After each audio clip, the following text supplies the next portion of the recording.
Hey guys, what's up? Johnny here. The Three Colors. The show that's full of photography love. Hey, it's Johnny here, and before we get into this week's podcast, I got something I'm super excited about. I want to tell you, it's called Team Three Colors. It's a new way I can help you become a better landscape and nature photographer and start taking those awesome images that you always dreamed about.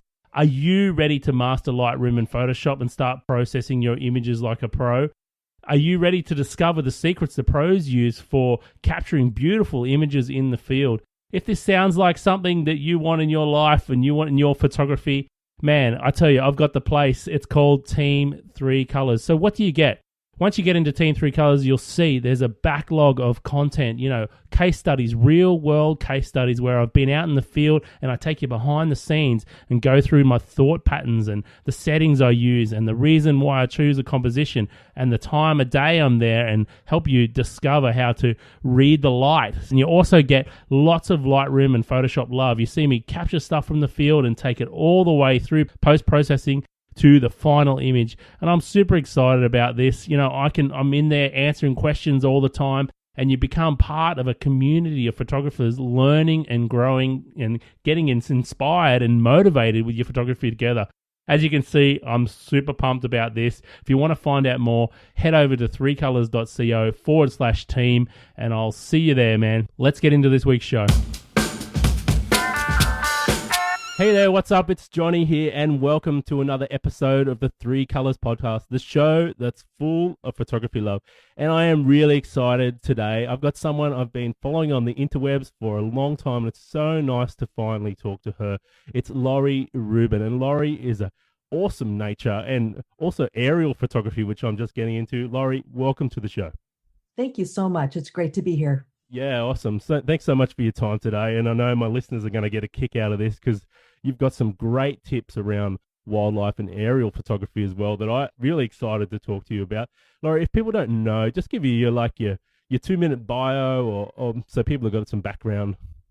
Sure. Well, actually, I've been in the software industry my entire career. Started out with Aldus Consumer Division, which was bought out by Adobe. And then I moved into Griffin Software. But I think as far as my photography is concerned, it really started at Nik Software. So those of you who are familiar with the Nik collection, those wonderful products like Color Effects and Silver Effects, Vivesa, etc., that's the company that I use these products every day still. But that was several years ago. For 8 years, I was their education project manager and just had a blast there. I mean, it was a photographer's dream to work in a company with great people that were passionate about photography. And I got to do webinars and interview wonderful photographers out there. So it was just a lot of fun. And then just a quick note, I was photographing brown bears in Alaska when I got a call from the vice president of Nik. This is 8 years later, saying that Google just bought us. And I was one of a handful of people that was going to be interviewed by Google that day when I got back. So wow. That was kind of a little shocker. But I got back, I was interviewed by Google. I was hired. So I worked for Google for 1.5 years. And Johnny, I could talk a whole segment just on Google. I bet. Because, what you hear is true, the free food and the transportation and just the crazy things that go on there. But that was a wonderful experience. So I worked there for about 1.5 years in the education department. And then I moved down back to San Diego for Mac Fun, which they also do plugins for the Mac. And then now, current today, I'm working with ViewBug, which is an online photo contest. And I also am a master or an instructor on the Arcanum, Trey Radcliffe's Arcanum. So, and also in between, I'm doing workshops, I'm speaking, and basically enjoying life and flying drones. Yeah. So doesn't get much better than that. Yeah, no, that's exciting. I just love all that software background you've come from and being able to work with people who are obviously really passionate about photography before, I'm sure they still are, but working with Nik when they were developing their plugins before Google brought them, that would have been an exciting time to be a photographer and working for such a company like that. I mean, I just love those plugins, and the fact they're free now, it still blows my mind. I know Google brought them, but the fact you can go and pick them up and download them, install them, they're just an amazing, amazing set of plugins that really opens up a whole new world of creativity, I think. Absolutely. And I really encourage, if you don't have the Nick collection, it is for free for Mac and PC. Do download them. They install into Photoshop and Lightroom. They are awesome. I mean, I really have to attribute a lot of the tools that I use to create my images, from my cameras and lenses to the software that I use. And on every single one of my pictures, I actually use Nick, some type of, color effects or maybe some noise reduction. But the real key for Nick, if I could just say for a moment, is those color control points that allow you to selectively edit parts of your image. And it's just great. It's a really fun, easy tool to use. So love talking about them, even years later. Oh, I know. Yeah, no, I love them too. And those control points, they still amaze me every time I use them. Trying to do those complex selections in Photoshop, like you can do it and sure, but I mean, just dropping a control point on and seeing the mask and just resizing it and then having all those options to change those localized adjustments. I love it. I think it's still today, years and years later, it still amazes me. Isn't it great? And even, Photoshop just came out with that refined brush to, mask out hair, for instance. But I still use Vivesa and control points to darken my backgrounds because it does such a natural feathering around, small objects. So even like for landscape, if you have a tree with all these leaves and there's a little bit of blue in the background and you want to maybe lighten it up a little bit, you can just choose that sky and it doesn't touch the leaves. It's just amazing. But I think that's the real key to editing your photos is not to do these global adjustments, but be more selective. I think that really makes a difference. Yeah, I totally agree. And that really, it takes your photography to that next level, your Yes. post-processing anyway, to that next level when you start doing those localized, even just localized color corrections and dodging and burning, like you said, it really, that's like taking things, from just the global adjustments that we all learn when we first start and really making your photography shine. So, and Nick is such a powerful tool for that. I absolutely love it. Viveza is just awesome. Yep. Yeah, that's great. Great. So let's switch things up a little bit. And I want to talk about your wildlife photography because you have got an amazing, amazing portfolio. And guys, please head over to Laurie's website for this podcast. You got to check out Laurie's Garage. She's got some amazing, amazing wildlife photography. And the interesting thing to me about it, I mean, you just mentioned you're up shooting grizzly bears, and that's a whole another story in Alaska. I'd love to hear about that. But a lot of your photography is actually done in zoos, isn't it? It sure is. I'm lucky. I live in San Diego, and we've got the world famous San Diego Zoo and then the Safari Park, which is my favorite place to photograph. And it's close by. And my first passion and love with photography really started with photographing animals. And so every weekend I would go down to the zoos or the safari park to photograph these animals, knowing that one day I would go to Africa. So this was, all pre-planned. But the great thing is you can really learn a lot from going to these, zoos and such because you study the animals, you learn how to really use your camera, you can see the different lighting conditions, behaviors, all that good stuff. And just another little side note here, one day I was at the zoo and I was photographing the gorillas. And it was one of those really bright days. There were lots of kids. It was an enrichment day. And I thought, maybe I should just go home at this point. It's, the lighting conditions aren't quite right. But I heard this voice that just said, stay. Do you ever get that, Johny, where sometimes you're out photographing landscapes and all of a sudden it's like, maybe I should stay or turn around and look. And there's your picture, right? Yeah, all the time. And it's funny how often your gut, when you've been photographing for a while, taking photos, you've got, you've got to listen to your gut, or your heart and hang around. Or sometimes even when you wake up and you go, there's not that many clouds in the sky, but I can see some, out in the horizon. Then all of a sudden you get to your sunrise location and those clouds have all blown in and you get an amazing sunrise, or it's totally grayed over. This is a classic example for me. It's a totally grayed over day and you think, nothing much is going to happen at sunset. And all of a sudden this little hole on the horizon where the sun's setting opens up and you get one of the most wonderful sunsets you've ever seen. So yeah, going with your gut or going with your heart I totally hear where you're coming from. Yep. Absolutely. And on this day, I had my tripod set up. And all of a sudden, it was like the seas parted, right? All the kids left, the lighting became beautiful, and it was a perfect setup. It was the mother gorilla looking at a magazine of a picture of her baby sitting next to her. It was one of those enrichment days where they give them bags of popcorn and things to look at.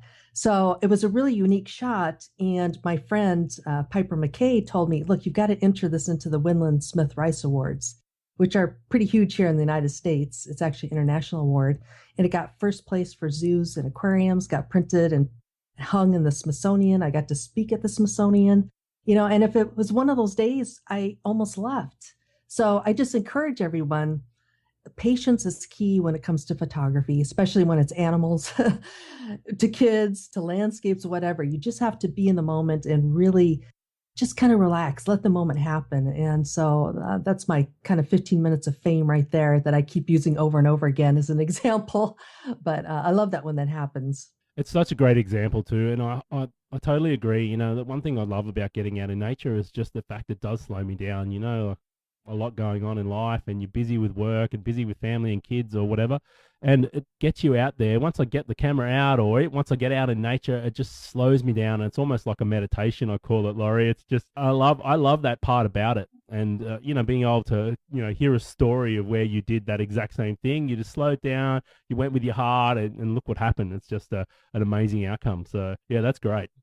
Yeah, I call it therapy. I get out and just kind of just melt all my cares away. But it's good. I mean, mentally, physically, everything about it. And the other thing too is if you're really enjoying what you're photographing and you're really in the moment, those are the images that are going to become your hero shots, the ones that other viewers can really relate to and enjoy because you're enjoying it and you want to share these moments. So yeah, go out, take your time, relax, and just enjoy being there. I think that's key. Yeah, for sure. I want to circle back to something you said a little bit earlier, how you started going to zoos and photographing because you knew you had a big wildlife trip planned. You knew you were going to go to Africa, and I really like that. And one thing I noticed about your images, and I know this is done on purpose, and you maybe got some tips around this too, is most of your images, besides the gorilla with the magazine, obviously, but most of you can't tell they were taken in a zoo. The way you frame them and your composition, yeah, you cannot tell that most of them are taken in a zoo, which is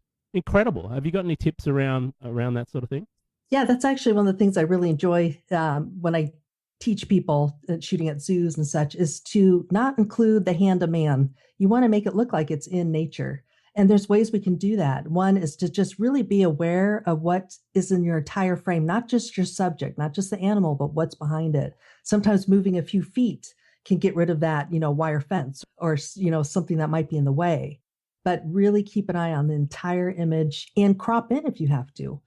Just get, nice profiles. Sometimes there's keeper talks where people bring out owls or let's say a cheetah, and you can get really close-up shots and you'd never know that they were in the zoo. So I love how you brought this up because that's one of the main things I look for is just the moment, making it look as natural as possible.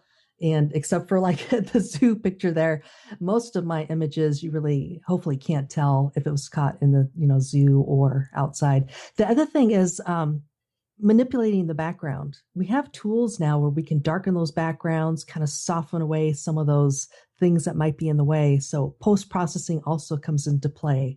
So you want to get it right in camera, of course, but when we get into the digital darkroom, we've got the tools to also kind of get rid of some of those distracting elements as well. Yeah, for sure. And your photography really shows that. That's one thing I do love about it. So tell me, like photographing wildlife, trying to get those natural poses, like when do you know is the right moment to capture the frame? Because I know, say you're photographing kids and you want to get them running and that natural looking on the beach, you get them running and you want that natural look and expression on their face. You don't want that fake smile. And how do you know with wildlife that you're capturing that emotion or that, you know what I mean? The way Yes. the wild, because I know your images convey that so well, and it really shows the emotion in the wildlife you're photographing. So I'd really love it if you've got any tips around that. That'd be great to hear. I'm so glad that you noticed it, first of all, because this is my goal in life when I go to photograph is to capture very natural moments. And great question, how do you know when to press the shutter? You feel it. If you spend time, kind of slow everything down, spend time with an animal, wait till the animal turns and gazes in your direction. And there's that wonderful eye-to-eye contact that happens. You don't get that when you try to whistle or call or make some noise to get their attention. It's a very kind of natural gaze. And I'm always looking for those connections between animals and also interactions between two animals as they come together, especially like with lions. This is something that I learned at the zoos that I was able to take with me when I went to Africa, for instance, is I noticed that when the two lions come up together, they kind of rub up against each other. It's a very very, kind of gentle, sweet welcome that they do. And it's the perfect time to start, taking those pictures. And in the wild, they do that too. So I knew these two animals coming together, that was a moment to capture it. So always looking for special moments, for behavioral moments, but always keeping my camera ready. But you feel it. And after you practice and you're out there for a long time, it just becomes so natural. You don't even think about it anymore. You just know when to press the shutter. Yeah, no, I can totally relate that to with my landscape photography too. You know when the light's at its peak, or you know when the composition's all coming together and it's time to push that shutter. You know, with whether it's that getting that perfect wave movement. I shoot a lot of seascapes, so that perfect wave movement in the foreground, or the clouds have just opened up and that light just comes through with beams, or you begin to feel that. And I totally agree. Just slowing down and taking that into account. By the way, the reason why I asked this question, I mean, I've seen a lot of your photography, but I saw this black and white of two giraffes, and I'll link this into the show notes too, guys. And they're sort of entangled with each other. And it's just the necks, and I just love that shot. It was just like showing the raw emotion of these two animals interacting with each other. And I just thought, wow, what a great moment. And it takes skill and time to capture moments like that. So that's where the inspiration for that question come from. Well, thank you very much. Those are the moments, like I said, I'm really looking for. And then, taking it into post-processing, that particular image, I did a color image and then I did black and white. And it's amazing. Everybody loved the black and white because it kind of strips all the color away and you're left with that raw moment, that nice emotional kind of reaction to these two giraffes coming together. So it's, don't be afraid to try new techniques and see if those work for you. Convert to black and white, add some texture, do something a little different and see how people react. And I'm kind of leading you on into this next topic here, which might be social media. But one of the things I always encourage my students to do is to enter photo contests, post your images online and see what people are really drawn to, because that's your audience. If you want to sell your images, if you want to propose for a publication or get a gallery up, it's not, we want this to be for us, but we also want to share it with other folks and let them enjoy it. So that's kind of my gauge as to whether my images are working or not. Yeah. As to how the response is. No, totally. I agree with that too. But guys, when you're learning, if you're not at that stage where, you maybe want to sell prints, or you maybe just shoot what your heart, shoot what you're feeling and shoot from the heart. And then, I always say that first, Laurie, shoot what you're feeling and shoot what you want to shoot. I mean, your photography is there to please you first. And then secondly, if you, just like Laurie said, if you want to sell stock, or you want to sell prints, or you want to get a magazine cover, then that's where, I totally agree. Take it to social media, take it to people you respect. If you can get feedback from amazing other photographers that you respect on your portfolio, those things are what takes you to that next level where you can, if you want to make money from your photography. So yeah, that's such great advice, Laurie. Perfect. I wanted to ask you, because, everyone thinks wildlife photography, you got to go and drop 10 grand on a lens, but that's not true. I mean, what is the minimum, especially for this zoo type photography, what is the minimum you would say, the barrier to entry for someone if they wanted to get started with this type of photography? Well, believe it or not, actual lens that I use the most when I go to zoos and even to some of these local parks is a 70 to 200. I have a 1.4 teleconverter on there. So, the reach is good. I've got a 200 to 400, but gorgeous lens. This is a nice light Nikon lens, but it's heavy. So it just depends. Do you want to, for instance, at the zoo, you want to be able to walk around and get in between people. And if you have this gigantic lens, it's going to be very clumsy. And you might have to put it on a tripod, which is taking up a larger footprint, and kids can trip over it, for instance. So I like to kind of keep it smaller at the zoos. Plus the animals are closer to you. And Africa, mostly I was using the 200 to 400 with a 1.4. For birds, it's a 600, Yeah. But so there's a big range, but really my day-to-day favorite lens has got to be that 70 to 200, f2.8. It's a gorgeous lens. I get really great results, and I take it everywhere. Yeah, no, it's true. And the other thing is you can crop a lot with, some of the resolution of cameras these days. You're cropping.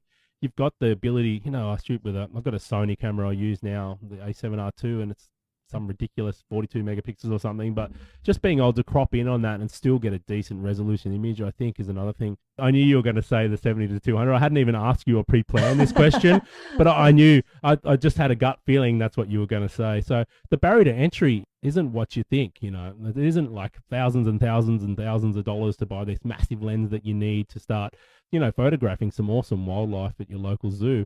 It's definitely in the ballpark for most people, which is really exciting. And then if you're shooting a crop body or something as well, it gives you that extra bit of reach as well. Hey, Laurie. Right. That's correct. Yeah, absolutely. Yeah, I've got the Nikon D800E and then a Nikon D4. One shoots really fast, frames per second, and the other one I've got the ability to crop in a little bit closer. So that's actually the one that I use more for wildlife, believe it or not. So just depends. Yeah, that's interesting, and it's also the cheaper body out of the two, by a fair hog. So there you go. The barrier to entry isn't what everyone thinks. And the other thing I think I'd recommend people too, like, say you want to try one of these big lenses just for the hell of it, go and rent one. It's really reasonable these days, renting equipment and trying it out. I do it regularly, actually, for stuff I want to review and things like that. So it's definitely an option, is just to rent some stuff for a weekend or something like that and have some fun with it. I mean, if a 70 to 200 2.8 isn't in your budget, just rent it for a weekend and go and have some fun with it. So it's, that's cool advice. Very, very good advice. Is there any other tips that you think might be useful? I mean, we've covered a fair bit there with the wildlife photography, and I love the fact that you went to the zoo before you did your big, obviously for a lot of people, going to Africa and shooting a wildlife is like a bucket list type of trip that, maybe a once in a lifetime for a lot of people even, getting over to Africa. So if you're building those skills at the zoo, is there anything else that you can tell people to help them if they're planning their big bucket list trip? Absolutely. One of the things that I did at the very beginning when I started getting into photography was finding some other photographers that I really admire their work. So like Nick Brandt, for instance, he does those beautiful portraits of the elephants, throwing dust over their backs, a lot of sepia type images. I ended up going to Amboseli, which was the same place that he was at, and capturing, elephants with the dust, floating over their backs. Thomas Mangelson, who's another great wildlife photographer, that famous, picture of the bear with its mouth open and the salmon jumping into the mouth. Well, went to Alaska, got to stand on that same platform that he did. And I got two bears with a salmon going in between them. So, go look, we've got this internet that's available to us, and we can, search and find these wonderful artists. Nick Art Wolf is another prime example. And just follow them. You can follow them on Facebook, see what they're doing, maybe attend a workshop. I mean, how lucky are we to have such great living artists with us that we can actually stand side by side, learn what they are teaching us, and learn from the best. So I really encourage you to take classes, go online, get some books, and just immerse yourself in what you love. If it's nature, go for it. There's tons of stuff out there, and listen to podcasts from people that you admire, webinars and videos, lots of information out there for us. Yeah, I totally agree. And basically everything that I've learned about photography, I've either learned from my peers, people I respect, or I've taught myself, because there's so much good stuff out there now. And I totally agree. We're living in an age where, you can learn whatever you want to learn about. It's at your fingertips, and, spending money on new equipment it's great and it's fun, but sometimes you want to invest in yourself. The little amounts sometimes for getting a video series or getting a new ebook, and the things you actually take home from that, especially from people that you respect, you learnt by. It's just amazing. I don't know how many countless dollars now I've spent over the years on different things just because I needed to learn it and I respect the person it was coming from. And it also, not only that, it keeps them doing what they're doing, as well. So it's another way of supporting people who you admire. So I totally agree. It's definitely one of the best things you can do is invest in your own knowledge, particularly when you're so passionate about something like photography, like we are. We're all crazy about it and we love it. So yeah, that's really, really great advice. Now, okay, is there nothing else you wanted to mention about wildlife stuff? You think we covered it all? I think we've done a pretty good job. Yeah, we can talk a little bit about drones if you want. I want to talk about drones. I was hoping I was so hoping you would say that. And guys, I just mentioned to Laurie before we started the podcast that the reason why I named my drone, or even got a name, was because Laurie had you've had 4 of the Phantoms now. Is that right? Yes, I've got 4. Yes, you're like the OG, the original gangster, because you've had them since the beginning. There doesn't go any further back when it comes to the modern consumer drones these days. The DJI are just doing some amazing things. They are. When I was working for Google, I met some wonderful people up in the Bay Area. And one of those was one of my best friends, Barry Blanchard. He was really got into this at the very beginning, where it's changed so much since then. But I would actually photograph his drones. I'd pretend that they're birds, and try to get the propellers spinning and all this stuff. And then one day I thought, you know what? Why am I not flying?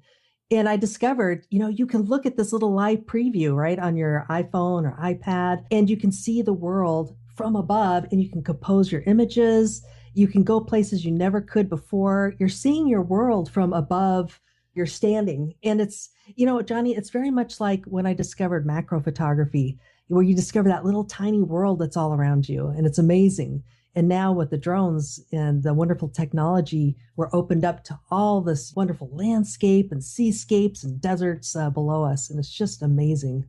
Yeah, and it's never been more accessible to everyone than it is now. In Australia, it's a couple of $1,000s for a Phantom 4, but I think the Phantom 3s, I don't know what they are in the US, but I'm sure they'd only be 1,000 or a little over because they've dropped in price so much, and they're still amazing, drone for what you get. Just they think about every little thing, even the safety features that are built into these things are amazing with the home button and so many other things they can land and take off themselves, and they just amazing with the battery warning and indicator. They've put so much technology and R&D into these things. It's just it really has never been easier. Yeah, and isn't it amazing that one of these drones probably costs less than a decent lens?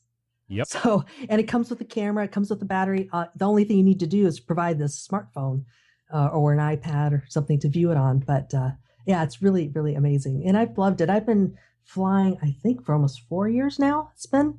And so I'm one of the kind of the original folks at the beginning, and including for women photographers, there were two of us that I knew of, and we started this group on Facebook called Amelia Drone Hearts, and now there's over 350 women out there. So I really like to promote the fact that this is not just a man, woman, a kind of thing. Everybody can enjoy it. If you love taking photographs, it's fun. I mean, it's just a blast. I love very it. Addicting.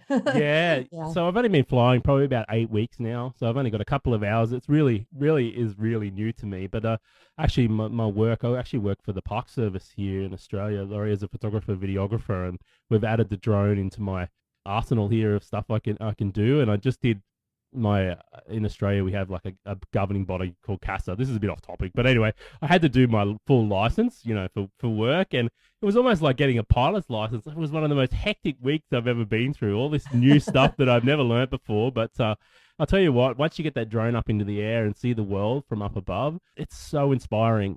This planet we live on is just absolutely bloody amazing, if I can't say so myself. It is. And seeing it from the air, just, oh man.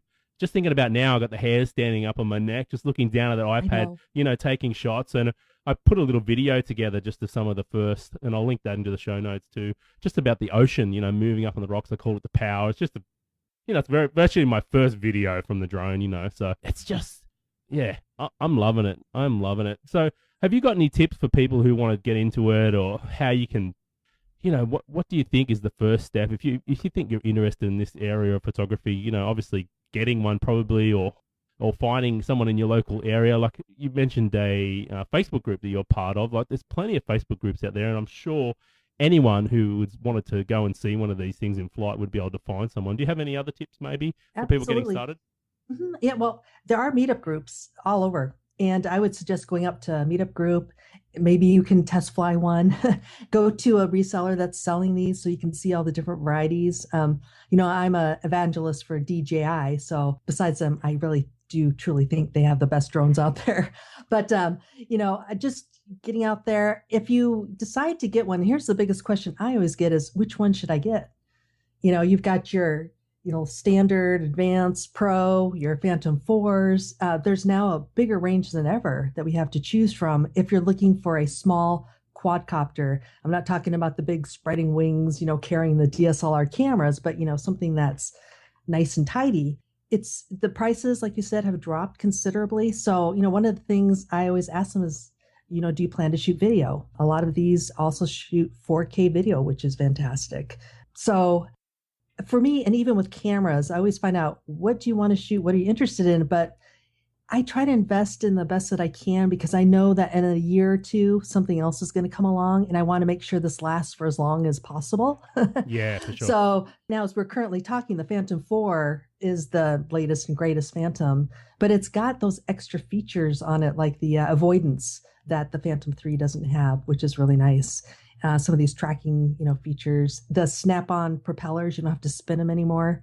The battery comes out a little bit easier. Some of these simple things that just keep getting better and better with each revision. So I'm loving my Phantom 4 and I love my Phantom 3. I've got them all named, like I can't seem to get rid of them because they're now like pets. Right? Once you name them. I know. But each one has its special uniqueness about it, but the gimbals keep getting better, the cameras. It's just amazing what has happened over the last couple of years, and I'm thrilled and excited to see what's going to happen going forward. Oh, yeah, and we're still very early. I think Yes. if we talk about mobile phone technology, I think we're still at the stage where the SIM card used to be as big as a credit card, like with the. Yes. Do you know what I mean? Like, we're still very early days. If we compare it to something else, like we haven't reached the iPhone yet. That was a big turning point in smartphone technology. I don't think we're there yet with these drones. And they're so amazing what they can do. Whatever brand you go for. I mean, I'm a fan of the DJIs too. After doing my research, that just seemed like the logical thing to go for.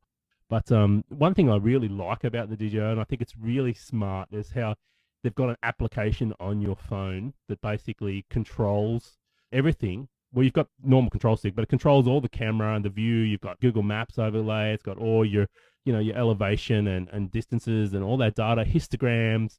It's just amazing. And I love that because they can update that app, Laurie, and you're getting the latest features all the time. And I know they're very diligent about their firmware updates as well. So as a company, I put a lot of trust into what they're doing. So Absolutely. Yeah, the Go app is just wonderful, having all that ability to see battery life, distance, and all that wonderful thing right in front of you.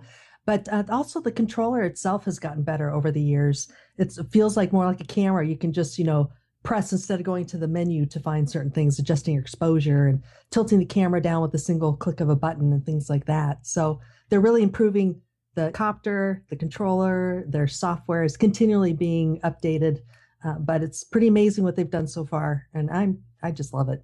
yeah, it's great. The fact you can bracket images and that they support Yes. things like S-Log for video, which means you get a really flat camera profile that you can grade in post. I mean, some of these things are probably a bit nerdy for some people. It's just really, really exciting. And all this in a little neat package that you can easily put in a bag and carry on a plane.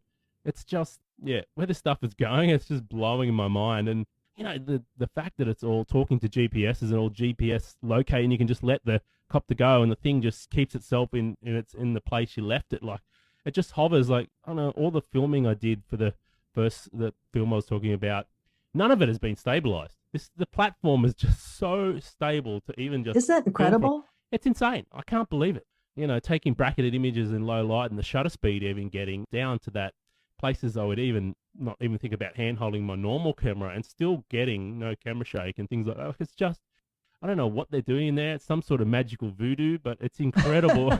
It's incredible Yes, it is. where this technology is going. But the thing I love about it the most, I'm going to circle back to that, Laurie, is just getting that aerial perspective of places that you would normally shoot. It just gives you another composition. And it's magical. It really is. Yeah, I just want to share one particular image that I took was in the Salton Sea. And there's these three trees. It's called the Three Sisters. And a lot of photographers go there to photograph. And when I went there, I took a Clio at the time. And so I decided I would, fly above and get a different perspective. And it was amazing. I mean, this is the same shot, but this is a print that went around the world with DJI's Sky Pixel gallery. And that was like my aha moment, just realizing, wow, I can take things that have been shot before, but from a completely different angle.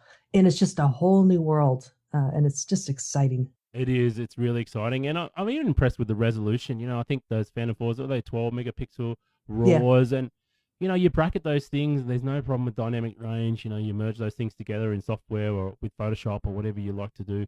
And I tell you what, I'm happy with the resolution. You can make a nice little print out of that and it'd be fine. It wasn't that long ago when you would buy a DSLR and it was 12 megapixels, and we're talking about something that's tiny that we can fly around thousands or hundreds of feet in the air. It's just insane. It is it insane. blows my mind. It just blows my mind, and the fact that we're just touching on this technology now.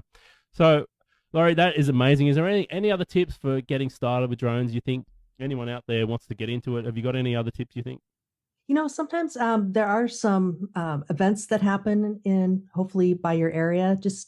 I would just go like to some of the sites that DJI, see if there's anything happening there, or just Google, drone events, because sometimes they'll have those. And that's where you can really meet people, watch them in action and ask your questions. So that's a good place to start. Yeah, for sure. And what about safety? Is there any things you like to abide by? Obviously these things, they are pretty safe and the fail safe, but they're still a flying lump of plastic and they can still do damage. But I mean, few and far between these days if you're very safe. Have you got any tips yourself that you sort of like to Yeah. abide by? Absolutely. I mean, the FAA has some basic rules like you cannot fly above 400 feet. In fact, the software limits us from going above that. You're supposed to stay outside of a 5-mile radius of an airport and don't fly over people, things like that. Don't fly at night. So some kind of common sense things that we need to take into consideration and, just be safe. Keep an eye on your battery. Don't let it go so low that it ends up dropping out of the sky because you can't bring it back. But, when you first start out, just start out nice and slow. I always tell people find a nice open field, practice moving up, down, left, right, three-dimensional kind of effect that's just different for us. You start getting used to pretty fast. And then you'll start feeling comfortable. But just use common sense. You have to register your drones now through the FAA. It's only $5. And then if you want to use it for commercial purposes, they are coming out with a certification in August, end of August. So that's something if you're interested in doing and want to look into.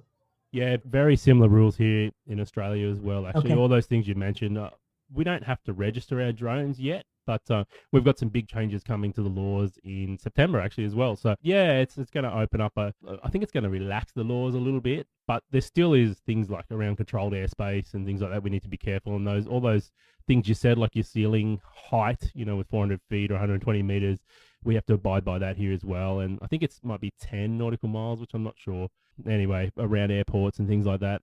Don't quote me, guys. Go to the CASA website if you're in Australia, and I'm sure. What would you say? The FAA, is it? Yep. Yeah, FAA. Yeah. FAA website. And we'll add those links into the show notes as well, guys, if you're interested to find out more about those. Because I know drones are relatively new, even for governing bodies, and the laws are forever sort of adapting and changing. So you just want to make sure that you're being safe where you can. But like Laurie said, just use a bit of common sense because that's the first step with everything we do. Not only your safety but other people's safety around you. So that's awesome. That's awesome. I am excited about my drone photography. I just can't get enough. Yes. As soon as I see that wind die down, because we're sort of in a windy period at home at the moment, I am out there in the good light, and yeah, it's just absolutely crazy. I'm just loving it so much. It's so exciting. That's great. Very good. Love Cool. All right, Laurie. Well, is there anything else you wanted to tell the viewers about? I know you've got some stuff on the horizon. You mentioned an ebook coming up and a video series, was it?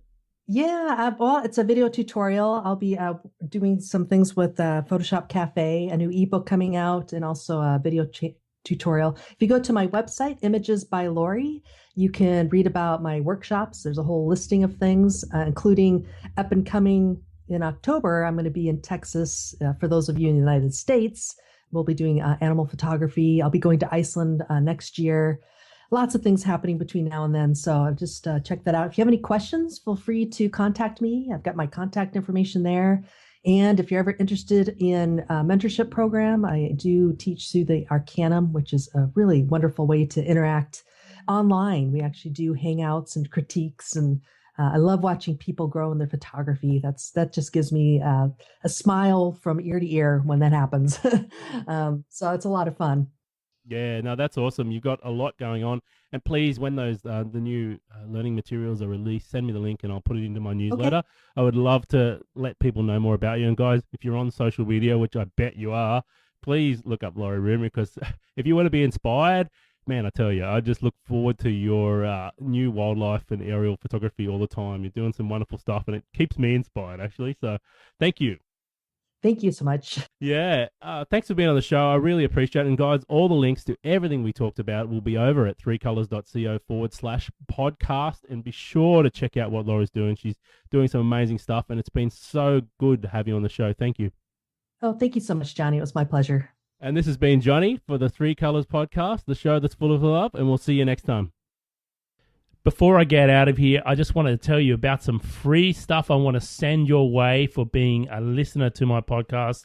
I've got some awesome Lightroom presets that will make your images pop with just one click. And I've also got some Photoshop luminosity mask actions. And once you install those, man, you'll be able to doing localized adjustments, blending. It's just amazing.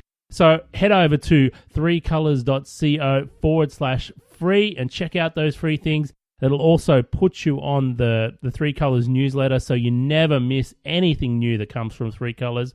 And I'm super excited to start helping you master your landscape and nature photography. Thanks for listening to the podcast, and we'll talk again soon.